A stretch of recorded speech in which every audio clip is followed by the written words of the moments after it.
Ouais, je commence à voir vos manœuvres militaires là autour de chez moi. Je veux pas de militaires chez moi. D'accord? Je vous avertis. Je veux pas de militaires chez moi. Il n'y a aucun blanc, je vous l'ai déjà dit, il n'y a aucun blanc qui va se tenir à côté de moi. En ce temps de la fin, je veux aucun blanc à côté de moi.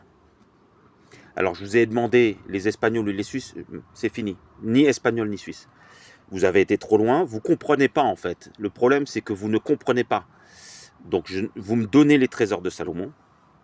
Vous me donnez le trésor de ce putain de roi de Salomon là, que vous suivez dans vos loges de merde. Vous me donnez le trésor de Salomon. Vous me donnez ce que Marie-Madeleine a ramené. Et je veux pas de militaires blancs devant chez moi. À côté de chez moi. Ou truc. Vous êtes avertis. Je vais là-bas, je fous le feu. Mon père a foutu le feu, rappelez-vous. Il s'est retrouvé devant le tribunal. Moi, je suis plus intelligent que mon père.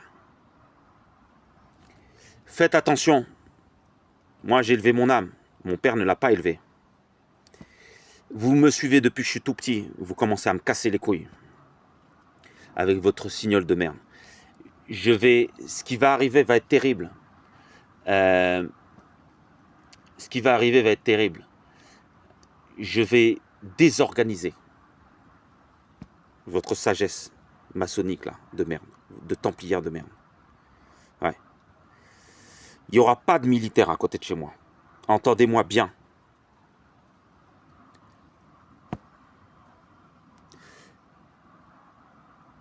Abraham,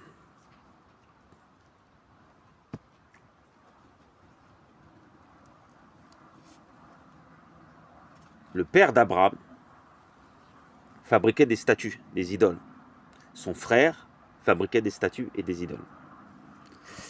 Abraham, dans son enfance, n'était pas intéressé par ça. Si le père vendait des statues, c'est qu'il y avait un marché. Il y avait des humains qui achetaient.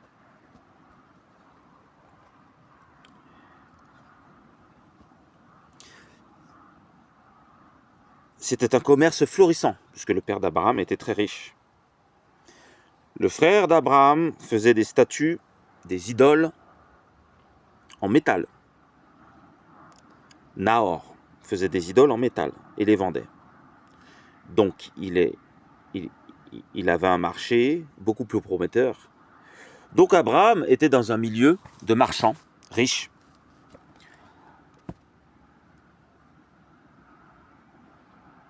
Et quel sentiment a eu Abraham? Abraham a rejeté l'activité de son père. Il a rejeté l'activité de son frère. Il a été vers eux. Il leur a dit de ne pas faire cela. Il ne connaissait pas Dieu. Il n'avait jamais été en Égypte. Il n'a jamais été en terre d'Israël. Abraham, je ne sais pas d'où il a pris cette force. Il a affronté son père, son frère, son grand frère.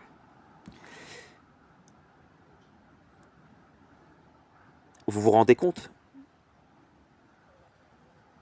Le père d'Abraham doit prendre une décision.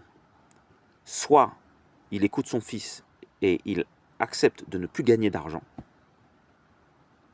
soit il continue à faire prospérer son activité économique, quitte à se mettre à dos son fils.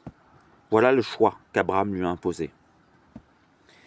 Abraham a eu la force de s'opposer à tout un peuple qui pratiquait l'idolâtrie. Je suis descendant d'Abraham.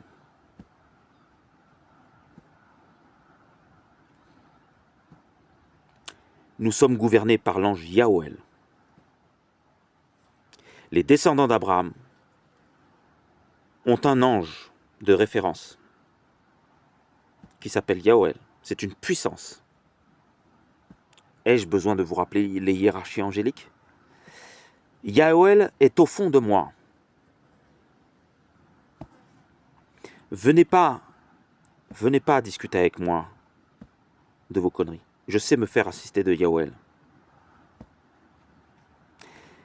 Abraham dira qu'il a jeté le feu sur la maison de son père. Et il se retrouvera tout seul dans un désert. Je viens de là. Les Hébreux viennent de là. Les Arabes viennent de là. Les Ismaélites viennent de là. Vous êtes des blancs, vous venez d'où? Vous venez de rien du tout. Vous venez de rien du tout. Moi, je vous le dis, vous venez de rien du tout. Si de vos mères la pute, vous venez. Ok?